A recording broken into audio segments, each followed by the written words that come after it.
So that's it. NFF President Amaju Pinnick and Cecilia. I don't know. I don't think sorry is enough for Nigerians at this point. Missing out in 2015, missing out again in 2017. Not being stable with coaches, players' welfare is also questionable. But I don't know what's going on, because I thought when the Amaju Pinnick board came on board, they looked purpose driven, and they are passionate about football. Put Amaju Pinnick there, Sheyi Akiwumi, Shehu Diko, Felix Ayansiagu, Mekanyama. These are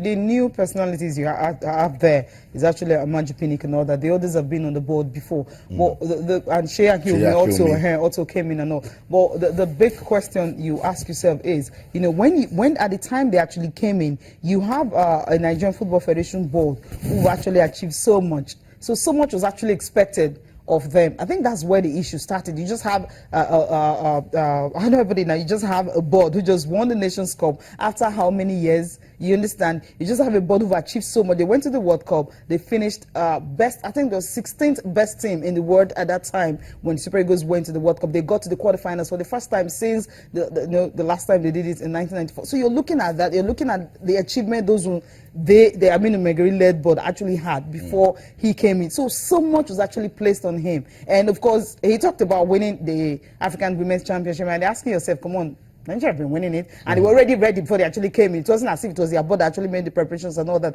They played the qualifiers and everything, so almost everything was ready. Talked about the under-17, people was like, come on, it's not the first time we're winning it. You talked about the Flying Eagles and all that. You talked about the under-20, people say, we've been winning this tournament. So what is new is the fact that you're failing to qualify Nigeria for the Nations Cup back-to-back. So that's what they're not happy with. And not just failing to qualify the country. And another aspect was because of what was going around with the coaches and all that. I read some pages of newspaper. People were actually saying that he talked about they wanted to sack a coach, and someone said, hey, don't do that. And okay, they waited for a while, so the delayed tactics that happened and everything. But I felt when they came, if they had built on what they had on ground, I don't think we'll be facing any of these issues we're facing.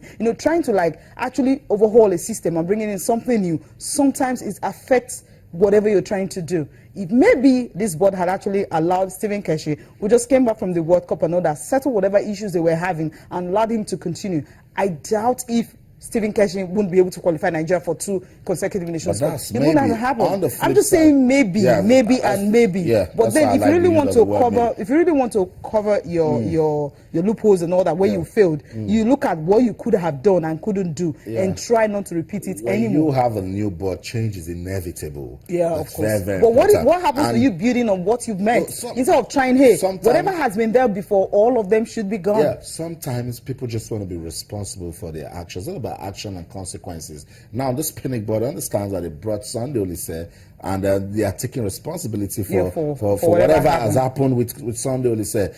And again, on the flip side, if Sunday Olise had done well with this team, that's what success doing well. That's what success does for you. No, but a lot of people say because you train the tower, that the team started struggling, because you need to now bring in an interim coach to start all over again, try to continue where Sunday Olise stopped, and manage new players also. But it goes beyond even coaching. Yeah. What was the level of welfare? Yeah, that's where the whole thing started from. Yeah, because coaches not being paid, players not being paid, and all that. We can say, oh, the economy is tough, there's no money, but don't promise people what you cannot give. Look inwards and say, this is what I can afford. If Coach Sunday Olise is too expensive, then go for something that you can afford. We should go beyond, you should understand, there's no money at this time. No, those are just excuses for failure. It's totally unacceptable, particularly at this time when Nigerians just want results for their football. So much has been said after Nigeria failed to qualify for the 2017 African Cup of Nations. Let's go to the streets now. Hear from Nigerian football fans. What are they saying? How are they taking it? What do they want the Nigerian Football Federation to do? It's been questions. But today, we're looking for solutions. We'll be right back. Stay with us. I am satisfied. It's only that we Nigerians, we have this mentality of winning and all the time. Nobody wants to lose anyway, but then we're supposed to know that this game is a game of either you win or you lose. So we just have to take it like that with good faith. But what really interests me most was that those guys really played their heart, and I really want to dub my hat for them. They tried. There was no proper plan on ground for this very particular preparation, because the former coach that was there, we believe that he was supposed to handle this thing to the very end. But all of a sudden left us at the critical stage where we needed him the most, and we have to bring in another person from nowhere to come and handle this very particular team. So it's not good for a team. You can't expect to have a good team in such situation. My advice as a Nigerian to NFF is for them to put their ass together. Believe in themselves, believe in their coaches, believe in Nigerian people that they can do exploits when they are given, the opportunity. Because you see, for you to perform very well, it's a function of 3 categories, interactive categories. They say, ability, willingness, and capability. If you give all of this to our players, of course, they'll go places. Olise came and said, well, these guys, they're not helping issue. They have failed in their contract agreement. I'm pulling out.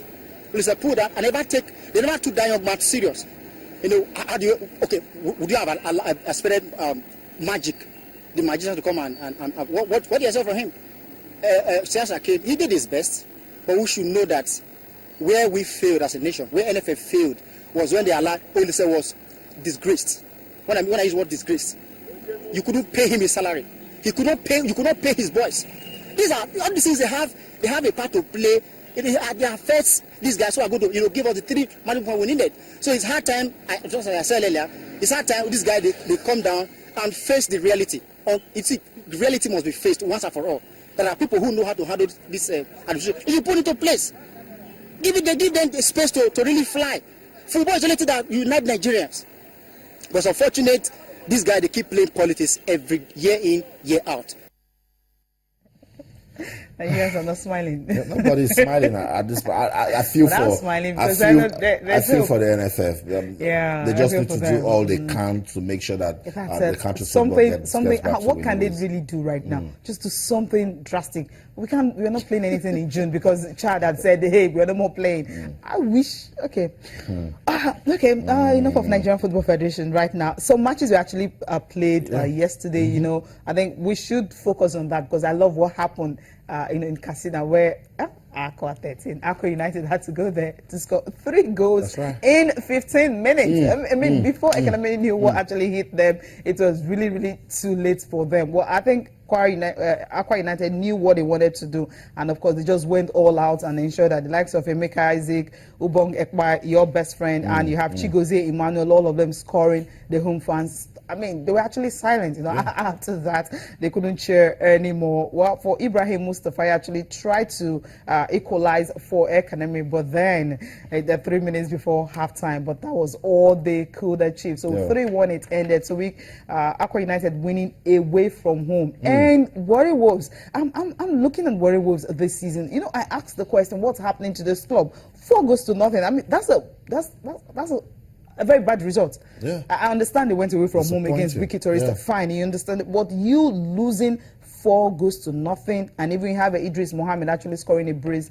in that game. So for Warri Wolves, well, this season is definitely not for them at all. And another one is you have Enyimba, of course. Enyimba, well, that was another big game, trashing Shooting Stars. We say trash. Okay, they just defeated them 2 goals to nothing.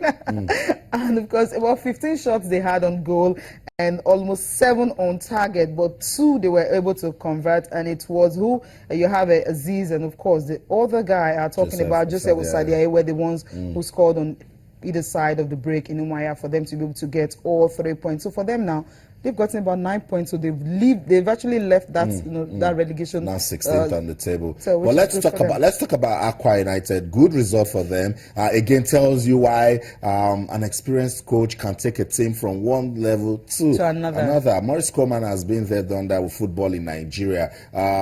Going to Katsina wasn't going to be an easy one for Aqua United, but remember, after failing to advance to the CAF Confederation Cup, the state government changed the board. Paul Bassi is now in charge. So, as I said, change is inevitable. So now they understand that, changes have come, we need to start winning. And see what that victory did for Aqua, took them to 4th on the table. Right there.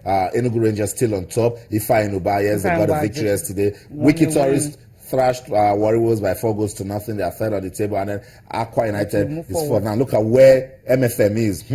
We talked about the fact that some of these clubs have a game in hand. That's why they're actually down. And right now they play their games. And Kano Pillars might likely also move forward because they still have a game in hand. 8 games they played so far this season. And check their position is really looking very, very pretty for them. That's 5th position. Aqua entering into top 4 and the big one. Yeah, the team. I'm sure they will be singing about Siaya now as they drive from Katsina to Abuja. And they take a flight. No, we're trying to see if we could get Paul Bassi on the phone. Let's find out what the club is doing to ensure that they maintain some stability. Because if you win the FA Cup and you now test a little bit of continental football, you want to go back. Yes, so much to be expected of you. You want to go back and be able to get it going for you again. So that's it for Aqua United. Resounding victory for them. Eimba, we said it, that when they find their rhythm, now they have so much attention on the continent. We want them to have that, but also they are not forgetting that they are defending champions of the Nigeria Professional Football League. So they will do all they can,